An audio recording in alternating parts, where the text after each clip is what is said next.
I pozdrav svima, još došli u drugu epizodu Belan PP. Naši nakon slike nastavljamo Belan PP na Belanu logično. Večera smo doživjeli sila, mislim da jesmo ovaj post komentar izvidite, izvajte klipa za vežbeni video post komentar, zato što Jordač klipa je snimao tamo oko 20 kad ne mogu da snimao komentari, pošto je stvarno kasno, sestra mi ima usovi pa jednostavno ne mogu. Što idem u početku filmalo 40 FPS-a, bilo kasnije, bilo sve dobro. Napravio se FPS, pa da ono što je bilo super, vidite sad je bio dobar. Znači nešto mi je slaptopao, ne znam ja šta, nešto stvar toliko.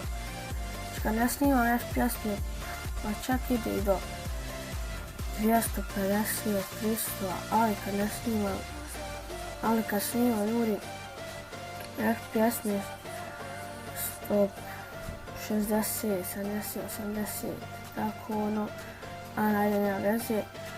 Znači dobio sam, znači ovo nije moj account, pošto je izradio zvice, ono što je ovakav glas, to je pola 12, tako sam ja ustao, ono, taj mogu se posle sam ustao, sad ću ovaj post komentari, tako da ono, nemojte se ljuti, opet post komentari, i to je to. Znači uvijek hvala na 103, ne znam kako ima suba stvarno, ništa tom govoriti. Što dobio sam bane Belan. Da mi je neko odmah misli ja hakam ovo, ali ne hakam stvarno. Četo, ako mislite, pitajte tati. Što ja i tati smo se probali s ovim dobri dugo u real life-u i bili smo na Skype-u. I na Belanu ja i on 1 na 1. I ja pijamo, ja njemu gledao kombo, a ono baš nije mogu privići.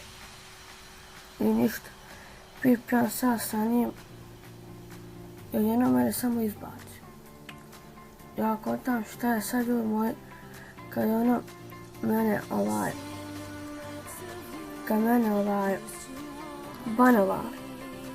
Mene ono izbacila, kontam ono, arena sam mi promijenila, znate kako to ide.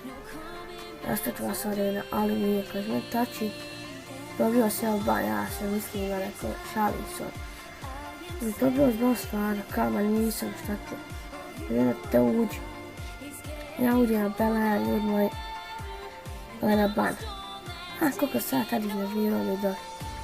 Vi to stvarno ne znate. Stvarno, na Belanu stalno igram. Najviše igram na Belanu. Belan je najdraži server, na njem igram SG i PvP, sve igram skoro na njemu. Sad je to ni mini igram. I na Mineplex nisam ušao, ne patim stvarno. Znači šta igram, ja sam Belanu, PvP i UFC Games, Hack Park MC, tako nešto. I na onom sranju, mislim nije sranju, na njemu igram naši Skywars, kako se zove, Hypixel, to mi isto stvarno extra server. Sviđa mi se, ovdje sam možda kao sam lika pošto jedan jako kod njab. Ali eto, mogu me jutro, ja sam počeo zezat sa njim, mogu me jutro, je bilo kjeti s njim. 20 sam dostavio jedga, ono je dobio boss, spam, ali ništa. Sve tak sam ustao i tako mi ostaje, ja završi prik. Tako ljudi sad dobio ban. I da je veliki prvo za Sasuke FTV, pošto mi je dao posudio premium, da mogu snijeti epizod. Ovo je, ne znate koji je ovo, tek samo je dinamik bio ljudi. To je ove epizode, nadam se ste živjeli. Ako jeste, ostavite lakše subkom, a mi se više ne. Pozdrav!